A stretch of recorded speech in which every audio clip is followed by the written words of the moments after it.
You're listening to Women's Media Center Live with Robin Morgan on 1580 AM, a CBS station. Hello and welcome to Women's Media Center Live. I'm Robin Morgan. You're listening to us on CBS radio station 1580 AM in the Washington, D.C. area, or streaming on the web, WMCLive.com, where you can also find links to podcasts of previous shows. And we want to hear from you. Tweet us at hashtag WMCLive or email us at womensmediacenterlive@gmail.com. Now, today's show is special, an hour-long celebration of a double whammy, the upcoming public television series documentary that's the story of the modern American women's movement.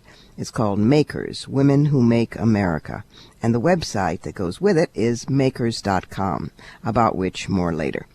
Sheila Tobias, Aileen Hernandez, and Judy Blume, all makers, are with us, and so are the makers of Makers, Dyllan McGee and Betsy West. What a way to start Women's History Month. But first, we have to go inside the headlines. Arguments for gun control have focused on mass shootings and assault weapons because of the tragedies at schools and other public places. But what about all those handguns in the home? Nearly 20,000 of the 30,000 gun deaths in the United States in 2010 were suicides, according to the Center for Disease Control and Prevention, as reported by Sabrina Tavernese in the New York Times. The national suicide rate has climbed by 12% since 2003, with suicide the third leading cause of death for teenagers. Boys commit suicide at a rate 5 times greater than that of girls, although girls attempt suicide 3 times more often than boys. It's the method. Boys typically use firearms, girls a drug overdose. Suicidal acts with guns are fatal in 85% of cases. Those with pills, fatal in 2%. See, time is a factor. Suicidal acts are often triggered by a passing wave of rage or grief. But guns are swift and final. While time has to elapse for pills to work, time in which a 911 call can be made. Guns are used in over half of all suicide fatalities, yet account for only 1% of all self-harm injuries treated in emergency rooms. On the other hand, overdoses, which account for about 80% of suicide attempts, are responsible for just 14% of fatalities. By the way, other countries seem to grasp that gun access at home increases suicide risk. A directive in Israel that prohibited soldiers from bringing their guns home on weekend leave helped reduce the suicide rate among them by 40%. In the United States, the states with the 3 highest suicide rates, Wyoming, Montana, and Alaska, are also the top gun-owning states. Which brings us to another piece of data, thanks to statistician Nate Silver. Whether someone owns a gun is a more powerful predictor of a person's political party and affiliation than their gender, whether they identify as gay or lesbian, whether they're Hispanic, live in the South, or a number of other demographic characteristics. And, surprise, Republicans are more likely to own guns than Democrats, with the difference becoming even starker recently. Gun ownership has declined over the past 40 years, but almost all of the decrease has come from Democrats. By 2010, ownership rate among adults identifying as Democrats had fallen to 22%. The rate remained at about 50% among Republicans. You know, we have to do something about Republicans. I mean, Democrats decidedly are a mess, but Republicans, under all that huffing, are really very unhappy people. Now to our first guests. The making of Makers took a village and then some. Today we talk with 2 primary forces, Emmy Award-winning journalist and executive producer of Makers, Betsy West, and Makers founder and executive producer, Emmy Award-winning documentary filmmaker, Dyllan McGee. Welcome, Betsy. Welcome, Dyllan. I'm so glad to have you here at Women's Media Center Live. This is Betsy. Thank you so much, Robin. It's great to be here. Okay. And this is Dyllan McGee. Listen, congratulations so much to the two of you. This is an amazing thing you have wrought. This is not the second wave or the third wave or any wave of feminism. This is more like the 10 millionth wave. But previous waves before women's studies had unearthed them have been effectively buried. But what you've done here makes it literally impossible for this to be buried ever again. And it is available not only globally, but it can be accessed by women who can't even read. So this is the most extraordinary archive and living herstory. And I want to publicly thank you both for and the whole team of makers, because it's an honor to have been a maker, be a maker, and it's an honor to be part of the project. Tell our listeners how this got started. Well, you start, Dyllan. I went to Gloria Steinem in the hopes of doing a film on her life. And Gloria rightly said that her story is about the movement, and you can't tell the movement story through one person. This is a collective story. So I took that as a no and went back to the drawing board, and amazingly found out that, not only, had her story not been told, not only had Robin Morgan's, that this collective story of the modern American women's movement had never been told. Right. It was bigger than just a documentary. So we created a 3-hour documentary, and then we also created this living library online with AOL, with PBS, and with Simple Facial Skincare. In the goals of making sure that, as you said, this history is not erased. And it's going to be aired on PBS on February 26th, the entire 3 hours. But then after that, correct me if I'm wrong, PBS stations throughout March across the country will be airing the 3 hours as sequential evenings. Am I right? That is correct. And then there is the website. Talk about the website too. Betsy, go ahead. Yeah, the website launched a year ago at www.makers.com. So I think, Dyllan conceived of this project in a very interesting way, which was to go out and to interview, 100 groundbreaking women and to tell their stories and to build this archive first. So we've launched it in a year prior to the documentary going. And so far, correct me if I'm wrong, Dyllan, but I think we've had something like 35 million video views of the website. It's had a tremendous response.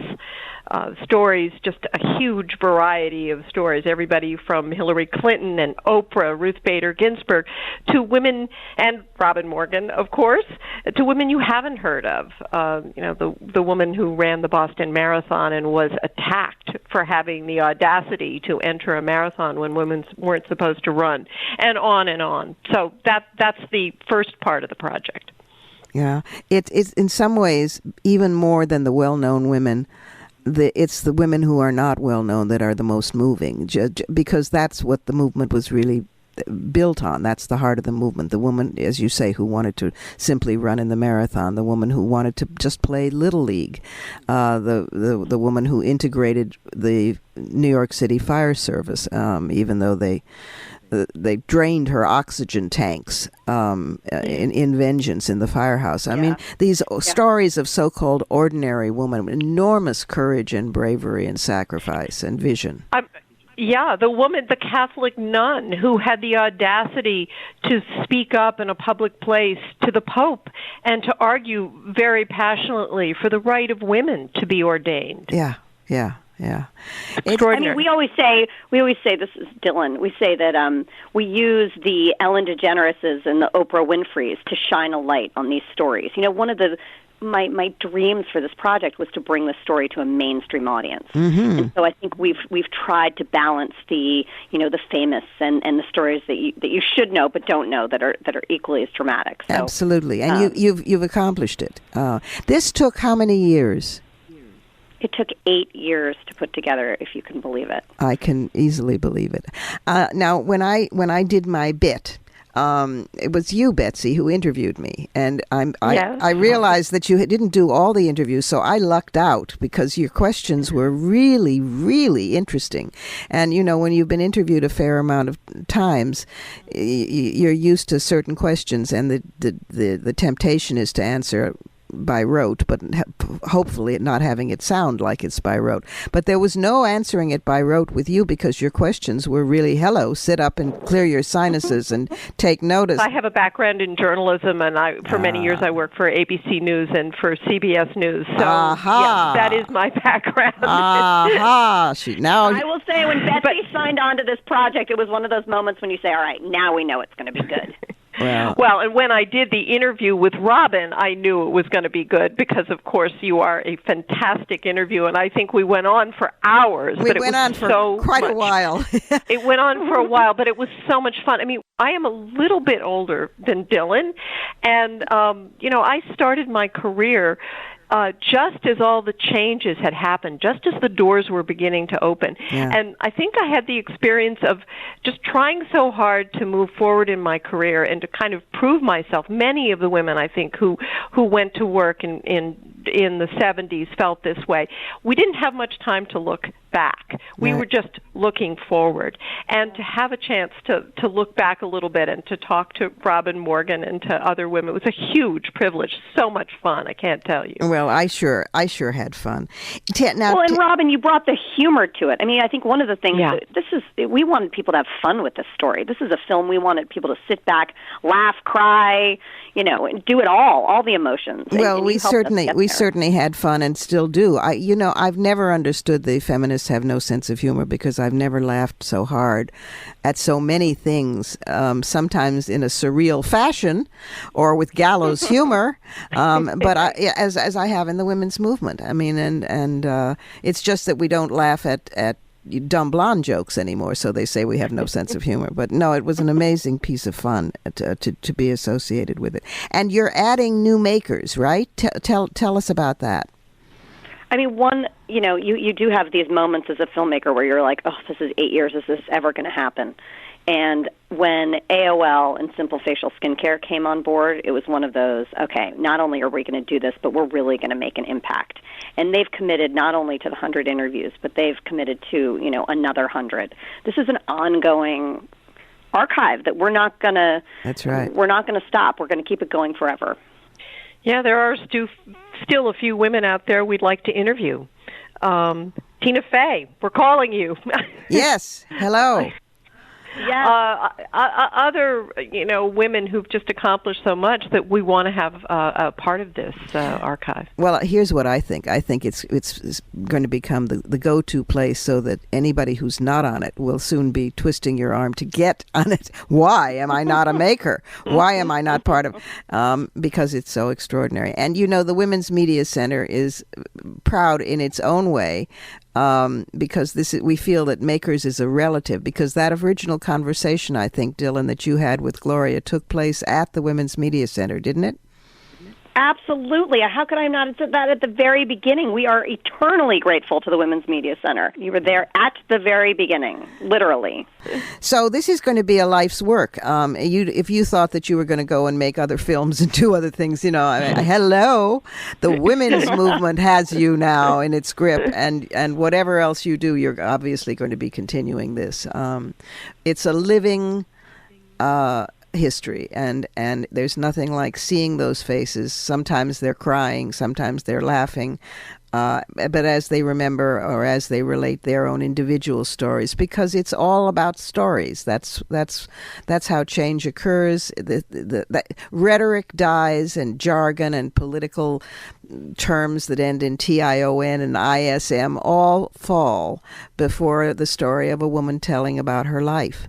And this is a collection of that. It's just dynamite. And I thank you both so much for your work on this. So everybody watch for it February 26th on your local PBS station. That's the 3-hour documentary. And be sure and go to makers.com for the thrill of your life, and to feel at home and to know you too and make the connection. We need to pause here at Women's Media Center Live. I remain Robin Morgan. And did you know that previous guests on this program have included 11 makers, with more coming in the months ahead? And that's not counting moi, or the 3 on today's show, coming up.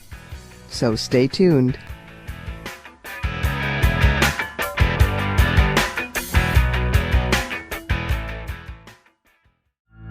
After Hurricane Sandy, parts of the East Coast have returned to normal, but others won't see normal again for quite some time.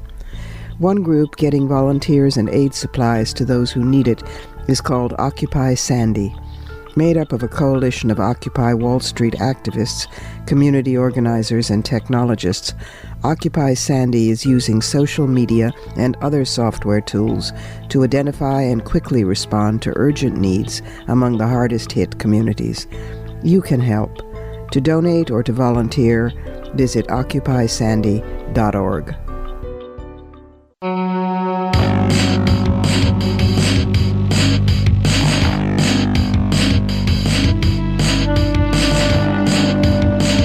You're listening to Women's Media Center Live with Robin Morgan on 1580 AM, a CBS station. And we're back with a maker and award-winning and best-selling author who revolutionized young people's books, Judy Blume. Welcome, Judy, to Women's Media Center Live. It's delightful to have you here. Thank you so much. First of all, let's talk for a minute about Makers. You've seen the entire film, yes? I have, yes. Me too. Isn't it great? It's great, and I am so proud to be just a little part of it. I can't tell you. I mean, I was nervous about doing this because you say I'm a maker. I don't think of myself that way at all. And so when I saw it, I cried through half of it. We all did. I loved it, right. And what I want, I'm just hoping that my grown daughter and that the next generation will see it too, and because they don't know. They just don't know. I know. This is how women's movements over the centuries have been effectively buried. So each time you have to reinvent the wheel and stand back and say, oh, look, it rolls.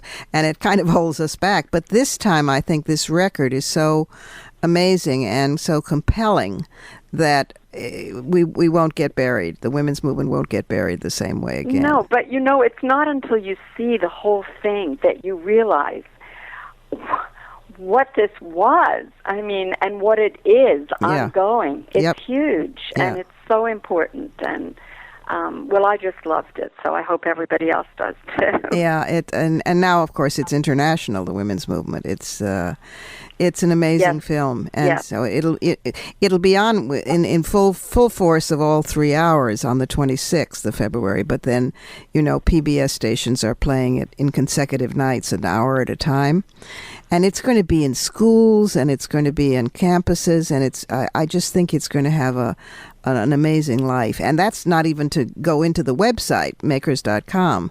Yeah, I know. I've heard from a lot of people who are starting to look at that. I get tweets from them. Yes. And they're surprised, and they're happily surprised, and they're passing the word on. So, yeah. Yeah, it's an amazing venture, the whole thing. I keep thinking, take that, Ken Burns. And I love Ken Burns too, but so do I. But this is a first. This has never been done with women, so it is.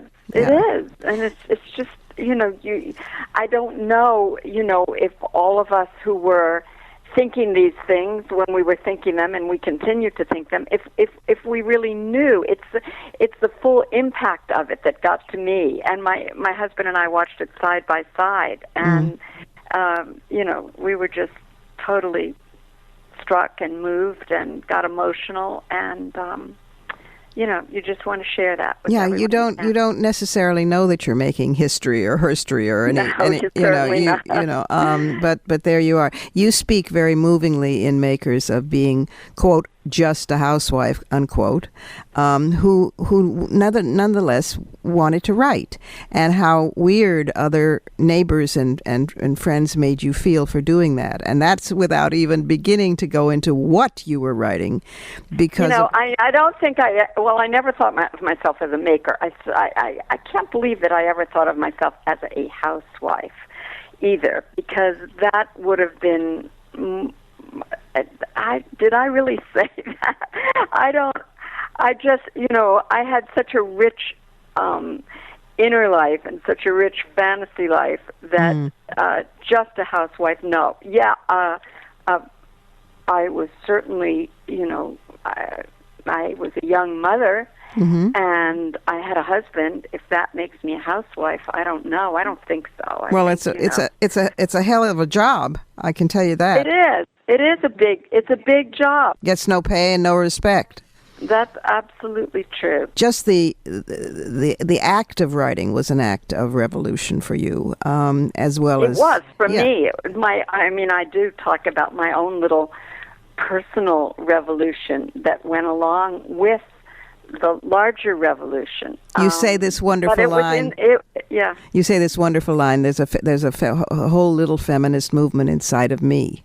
Yeah, there was. It's a lovely line.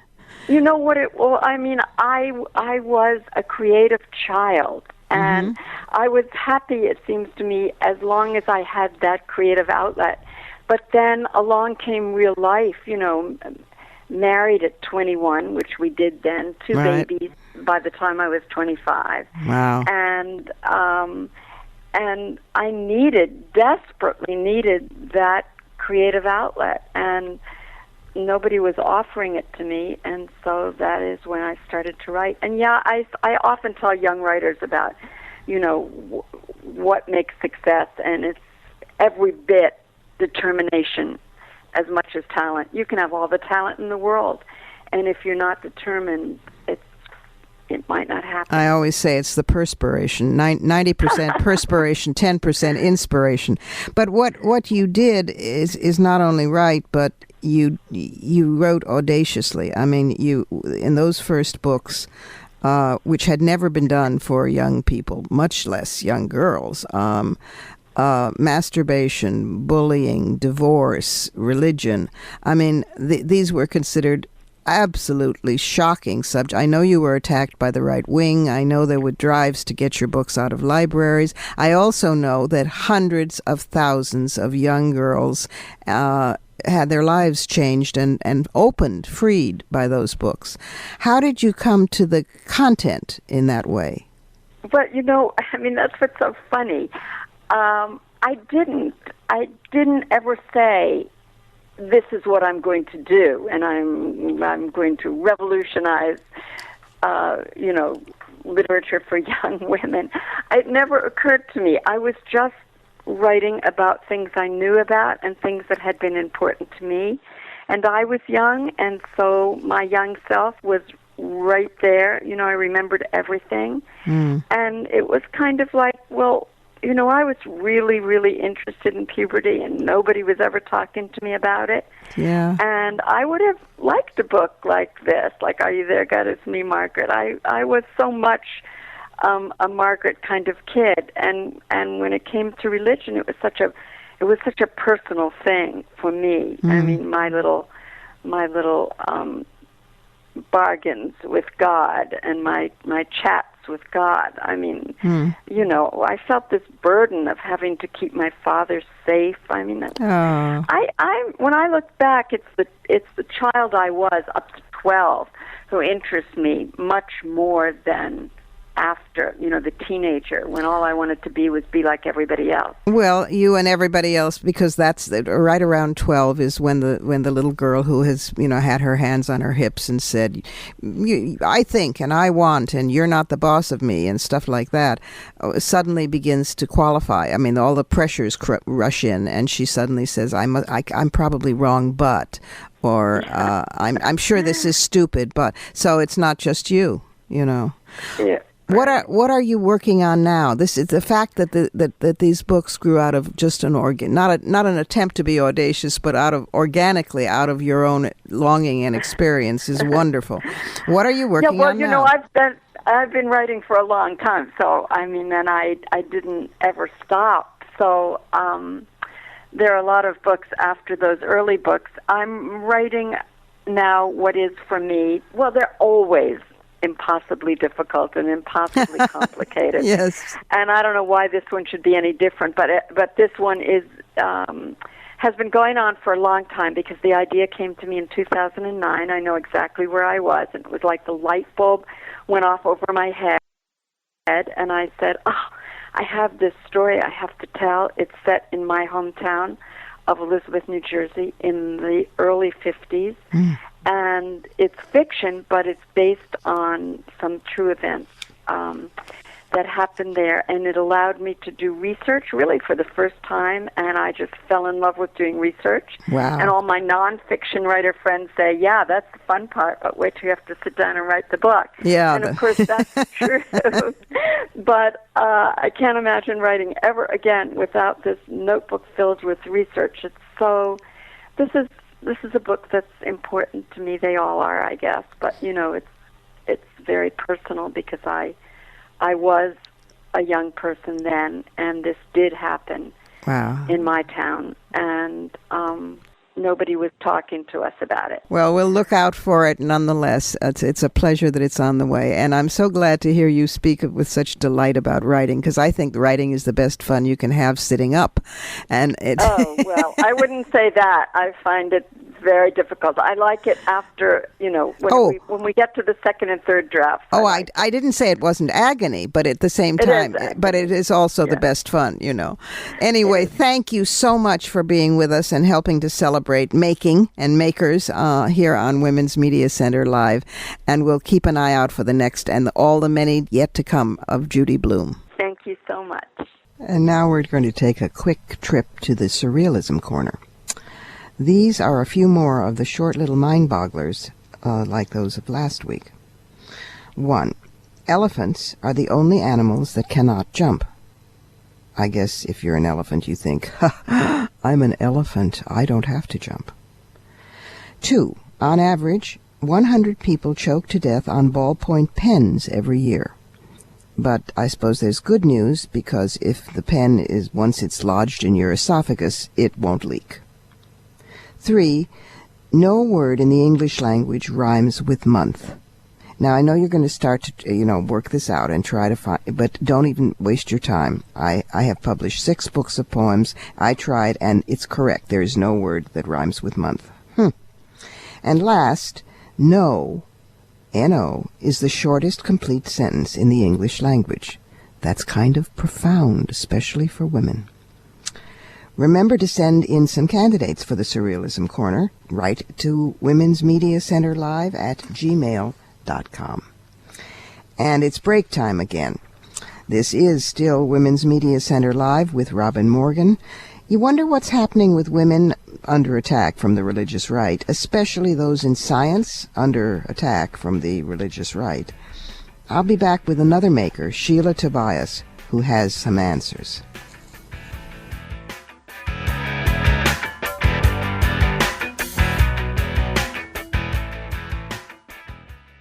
We know it's not easy dealing with a loved one who drinks too much, but there's help and hope at Al-Anon Family Groups. For a meeting near you, call 1-888-4-AL-ANON. That's 1-888-425-2666.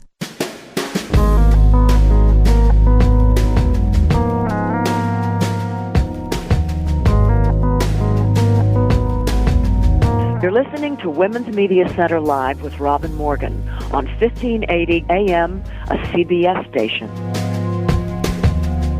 Welcome back. And meet Sheila Tobias, another maker and the author of numerous books on science, mathematics, militarism, war, and feminism. Welcome to Women's Media Center Live, Sheila. Nice to be aboard. Thank you. Well, there's so much to get to. I want to start well, I want to start with science and your cathexis of the areas that women have been locked out of. In particular, I'd like to ask your latest book, which is Science Teaching as a Profession, Why It Isn't How It Could Be. You point out that the U.S. is facing two major science education gaps, a shortage of science teachers and a gap in student performance in science compared to other competitor nations. And I'm wondering, here's a crazy question, are either or both of those connected to the fact that science has been a lockout for women? I mean, in other words, the religious right has had a war on women and a war on science, but there's always been a resistance to women being in science. Am I completely off the target there? You know, when one does a piece of work, one opens it for interpretation, very often interpretations that the author didn't have in mind herself. I'll say. I have been pursuing the interconnection between women and the power centers and the power ladders in this country since 1970. I have discovered, not surprisingly, that wherever power resides, there are reasons given for why women can't participate. and the first of these patriarchal centers of power for me was mathematics.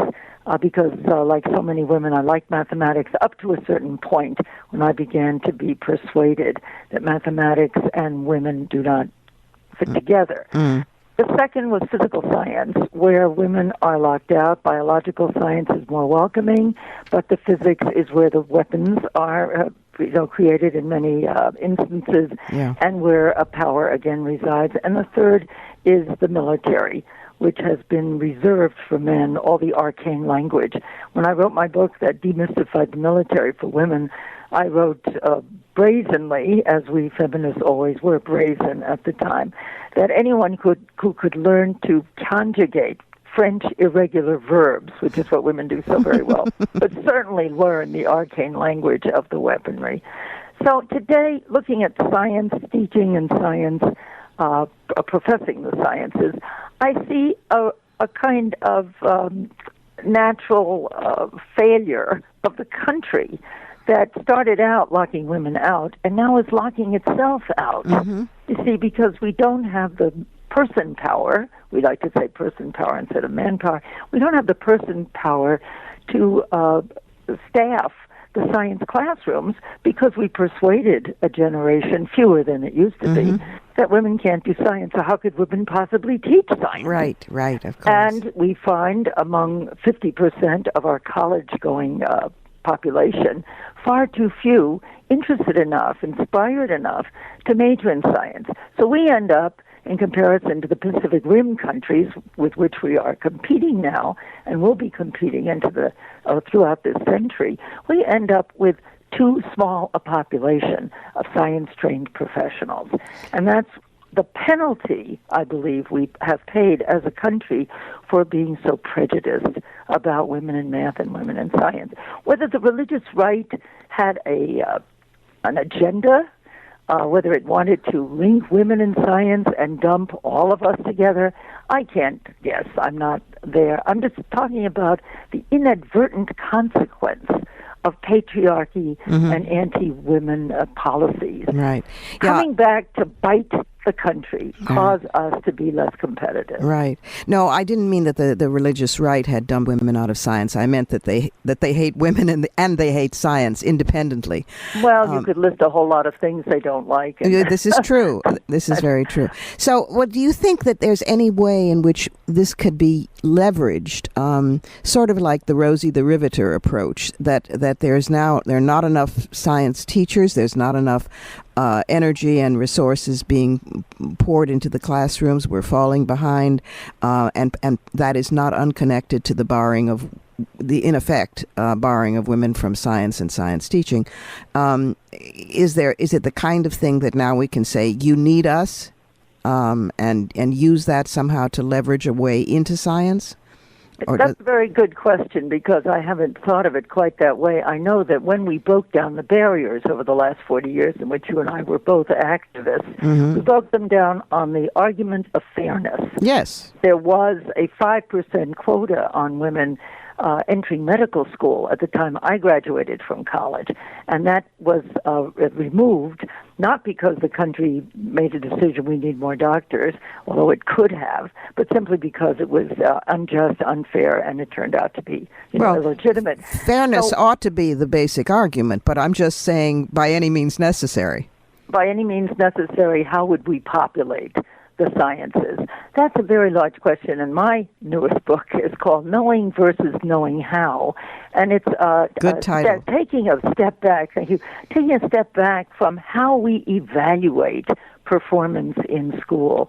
We have gone so far in the direction of the verbal skill set being so essential, and you and I, as verbal masons, certainly did well as a result of that. But if you stand back and use the critical faculties that feminism develops in all of us, it's also possible to look critically at the arenas in which women succeed and say maybe we've gone too far to the selection of our students, our scholarship students, our successful people based on the verbal.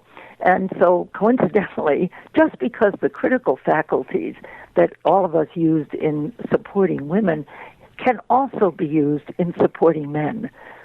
I'm now looking very critically at the entrance examinations for all of the colleges and the higher reaches of our society, and finding in them a too strong bias for language and language facility, and a disregard for the knowing how, the different kind of mindsets. And that's going to benefit men as well as women. That's interesting. As a solution to the science I must confess, I have to tell you that I'm sitting here, and as a language person, I can feel the resistance in me.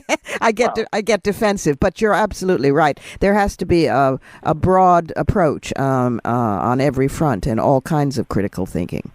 We got rid of shop a long time ago, and at the time we feminists, applauded that because it was a way of locking women out, and it was a way of segregating boys from girls in high school, which we considered unhealthy, and we were right.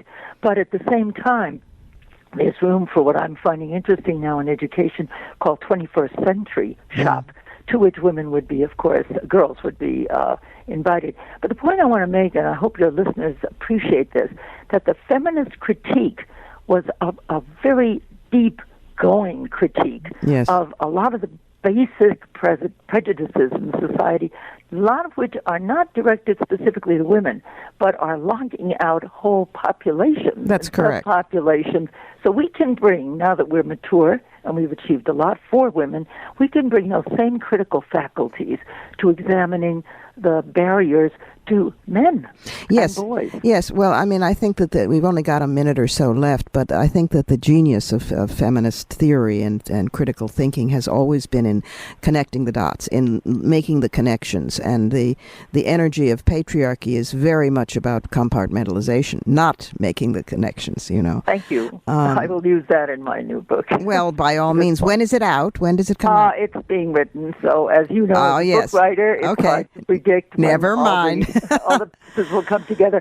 But it's also a sign that those of us who are well into our 70s and have been at this game for 40 or 50 years are still very necessary. You bet. To the critical examination of all of our assumptions about who does what, who's good at what, and who needs to be rewarded in this society. Sheila, you have at least 20 more books in you, and I intend to read them all.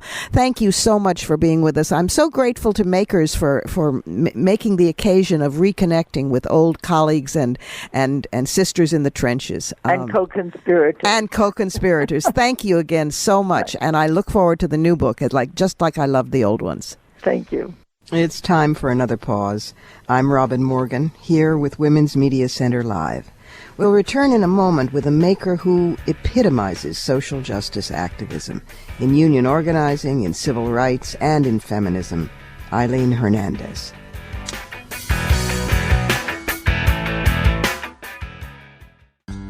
If you ever need an organ transplant, you will probably die before you get one. Thousands of Americans die waiting every year. You can improve your odds by joining LifeSharers, and it's free. Visit lifesharers.org or call 888-ORGAN-88. LifeSharers puts organ donors first. When you join LifeSharers, you get preferred access to the organs of other members. This could literally save your life. Join LifeSharers today. There's no age limit. Parents can enroll their minor children, and no one is excluded due to any pre-existing medical condition. Call 888-ORGAN-88 or visit lifesharers.org. That's LifeSharers.org. LifeSharers. It's free. It could save your life.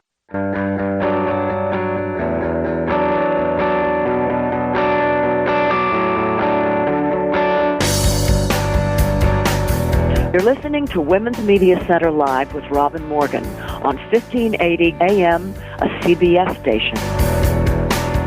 And we're back again, this time with maker Aileen Hernandez, who started out as a union organizer and rose to be appointed by President Johnson to the Equal Employment Opportunity Commission.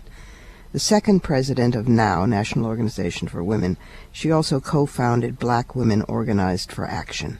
She's state chair emerita of the California Women's Agenda. Welcome, Aileen, to Women's Media Center Live. Well, thank you so much for inviting me. I'm delighted to be with you. I want to start by asking you, since before you were president of NOW and before you were the first woman on the Equal Employment Opportunity Commission, and before, you were an organizer for the International Ladies Garment Workers Union, for ILGWU.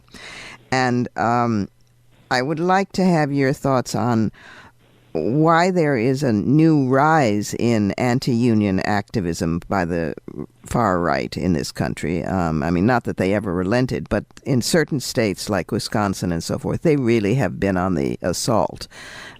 Your thoughts on that? Well, one of the things that obviously comes to my mind immediately is that's not much of a change. What it is that has happened over the years is that our decision that money is what it's all about has made this become a big issue. And the largest organization at this stage of the game that has a long history, number one, and the opportunity to have a continuing history is the labor movement. Now, I'm not saying that by any means by trying to impress you about how impossible all of the unions are on these issues and how great they are, and they're the ones that are making all the difference. Because I don't believe that. Right. You know, but I think it's the only thing that most people in the United States who are not in those upper levels has to make their lives a little better is having a connection with each other to show that they have some power to make some changes as well, and it's the unions that do that. And there are whole areas where we haven't even yet been able to unionize. Like Bonnie Thornton Dill was on the program, and she was talking about her research on domestic workers, and of course that there's been an attempt out of the women's movement to organize women who work as domestic workers for 30, 40 years. The same with secretaries and office workers. Yeah, they're isolated in so many ways that it's very hard to get to them all over the place. Yeah.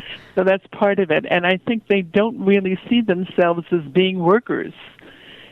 You know, the way that we have dealt with women who are working outside of their homes is to make them think that you're only doing that until you find somebody that you're going to marry, and then you're going to go back home, so don't worry about it. Right. You think that thinking is still out there, alive and ill? I think it is still out there in a lot of ways. They're still trying to make it sound as if women just don't have very much power in the society. But what I've been seeing lately indicates we come together, which is what unions are all about. We do have power. And we have made a lot of changes in the world going back all the way to the turn of the century to now, because people have come together and said, we are both in need of help. So let's sit down and figure out how we get it.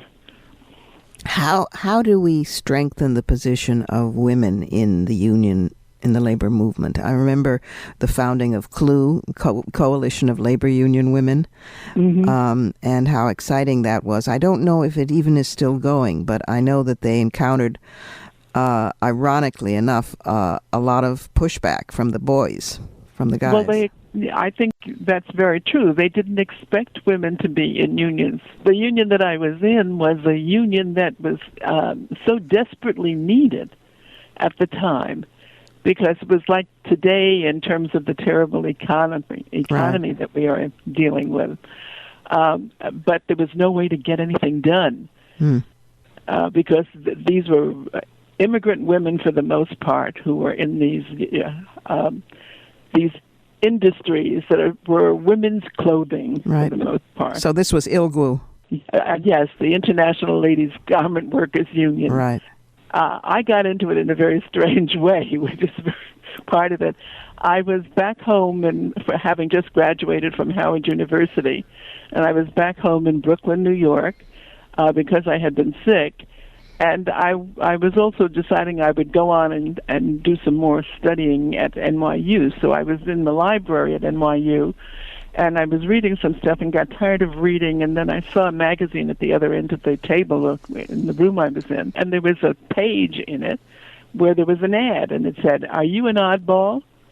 Would you like a job that doesn't pay very much money but will give you lots of positive feeling about your ability to make a change in the society?" And I said, "Oh." And I looked down at the bottom. I said, "They're talking to me." And it said, "If you are interested in this, call this number." Well, I called the number, and it turned out to be the International Ladies Garment Workers Union. The person who headed that at that point in time had decided that the unions were falling behind because they didn't have any of the younger people in it, and they didn't have some of the new techniques that could be used, while the employers were using all of these new ways of addressing things. We wound up with 32 people who were selected by the ILGWU to go into this 1 year of training, which was supposed to also give us a job at the end, and we could pick out where we wanted to go. And it was a fantastic training program.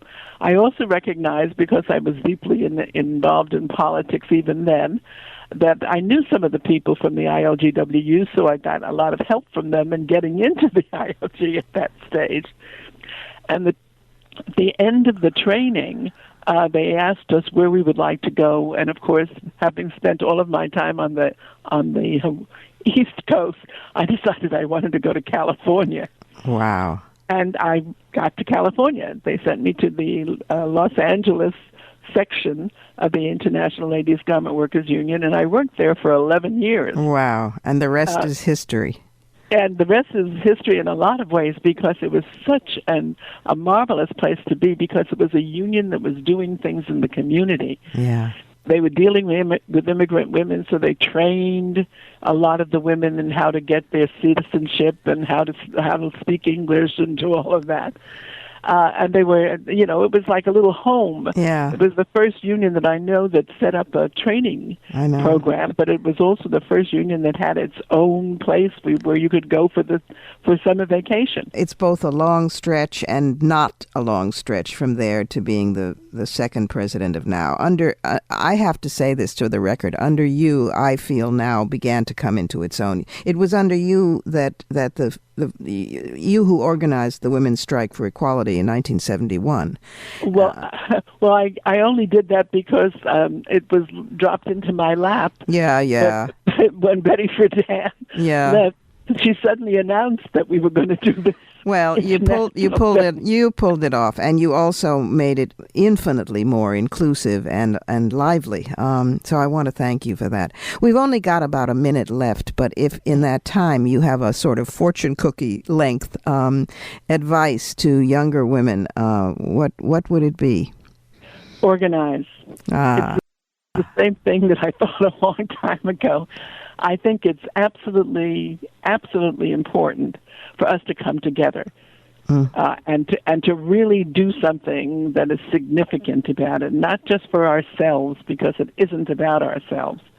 It's about what is going on in this country.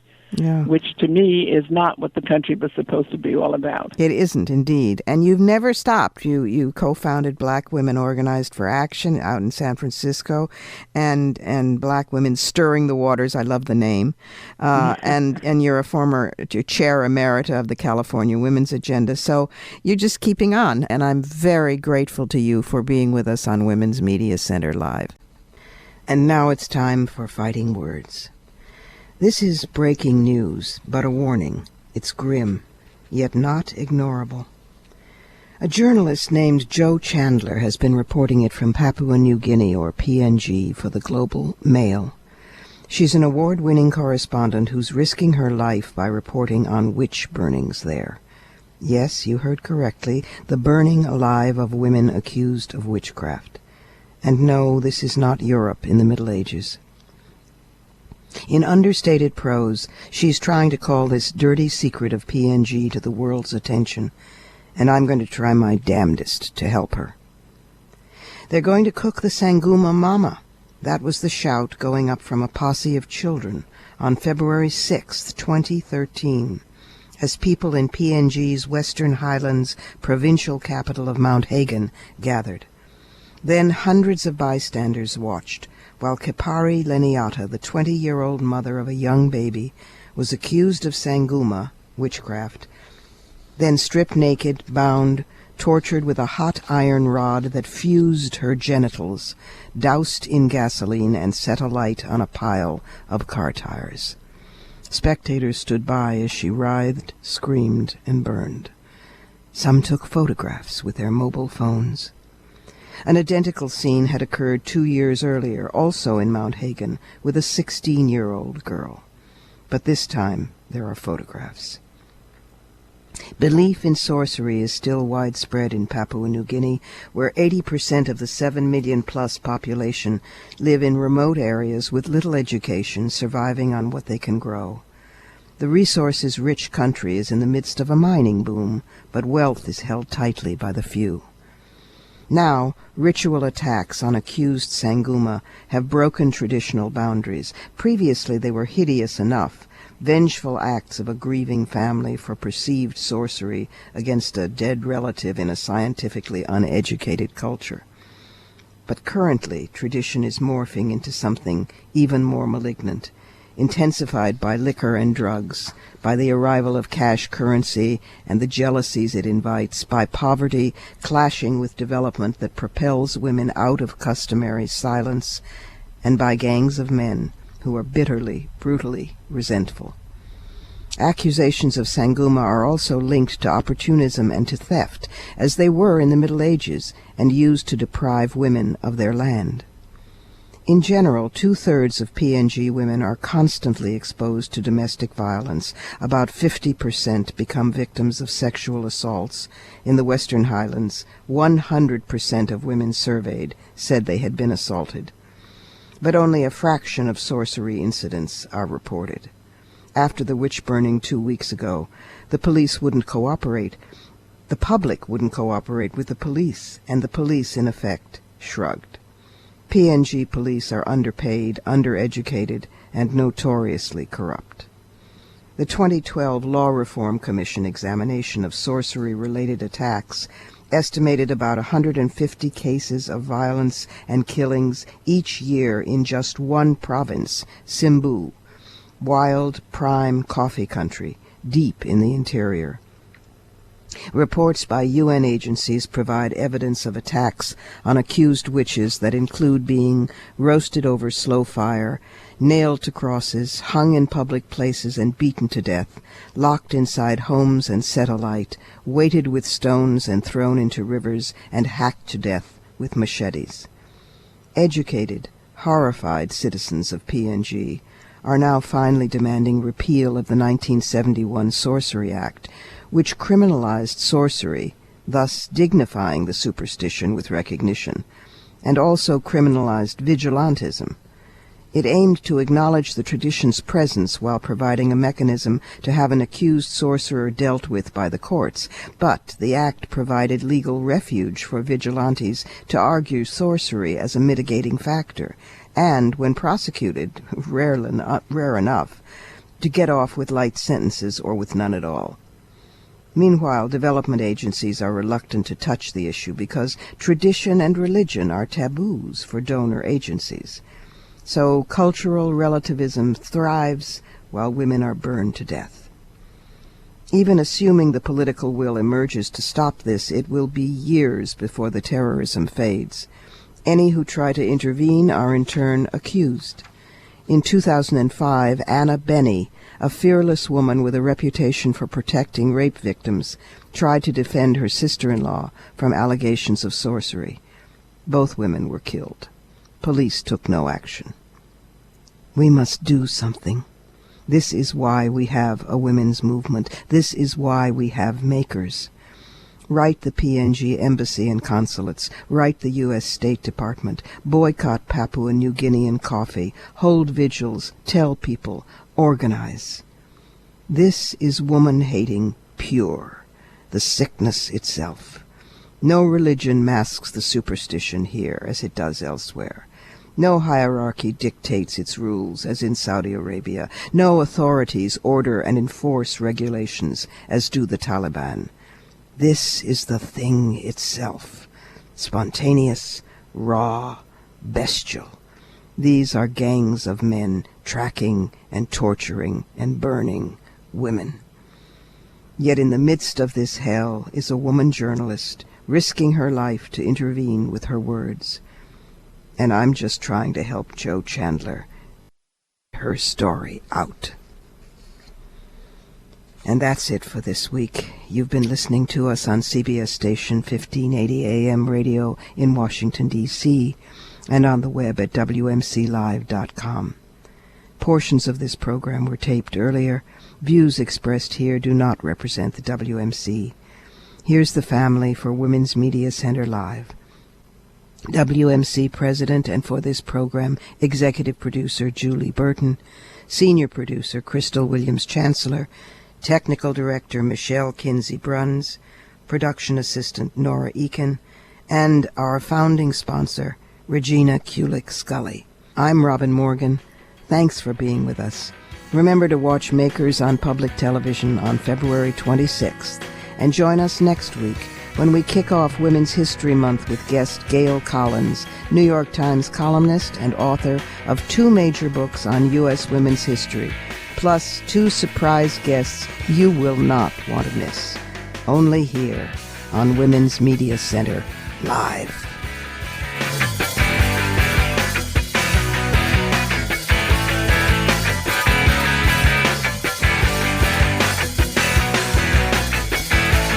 You're listening to Women's Media Center Live with Robin Morgan on 1580 AM, a CBS station.